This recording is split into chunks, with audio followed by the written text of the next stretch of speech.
1972 m.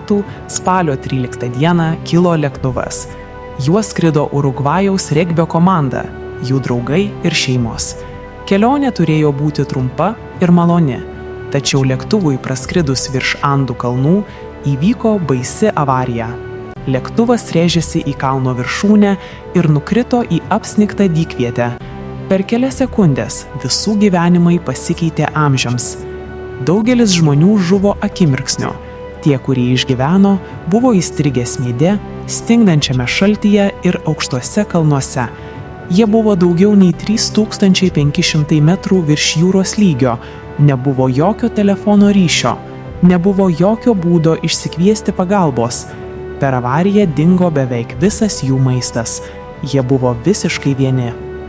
Išgyvenusieji nedelsdami ėmėsi darbo. Iš lėktuvo nuolaužų jie pastatė nedidelę pastogę, kad pasislėptų nuo šalčio. Naktį temperatūra nukrisdavo gerokai žemiau nulio. Kad išgyventų, jie glaudėsi vienas prie kito, kad sušiltų. Jie tirpdė ledą metalo lauže, kad pagamintų geriamojo vandens.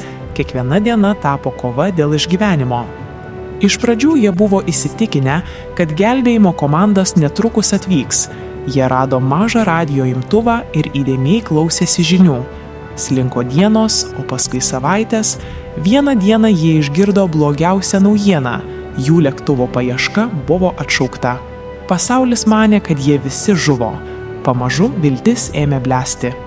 Didžiausias jų priešas buvo badas. Šiuose lediniuose kalnuose nebuvo nei augalų, nei gyvūnų. Nebuvo ko valgyti. Vienas po kito jų kūnai silpo. Susidūrę su neišvengiama mirtimi, išgyvenusieji priėmė neįsivaizduojamą sprendimą. Kad išgyventų, jie nusprendė suvalgyti katastrofoje žuvusiųjų kūnus. Sprendimas buvo skausmingas ir emocingas, tačiau tai buvo vienintelis būdas išgyventi. Tada įvyko dar viena nelaimė. Lavina užgriuvė jų pastogę ir palaidojo jos po sniegu. Žuvo daugiau žmonių. Likę vaikai išsitraukė plikomis rankomis. Nepaisant to, jie nepasidavė. Jų drąsa stiprėjo su kiekviena diena. Galiausiai, du išgyvenusieji priėmė drąsų sprendimą. Jie nusprendė kirsti Andus ieškodami pagalbos. Jie neturėjo tinkamos įrangos, o jų drabužiai buvo tik laikini. Nepaisant to, jie pradėjo neįmanomą kelionę per sniegą ir kalnus. Po 10 dienų sunkios ir vargingos kovos jie pasiekė gyvenvietę ir sutiko Čilės ūkininką. Gelbėjimo komandos buvo nedelsiant informuotos. Sraščiasparniai patraukė į kalnus ir likę išgyvenusieji buvo išgelbėti.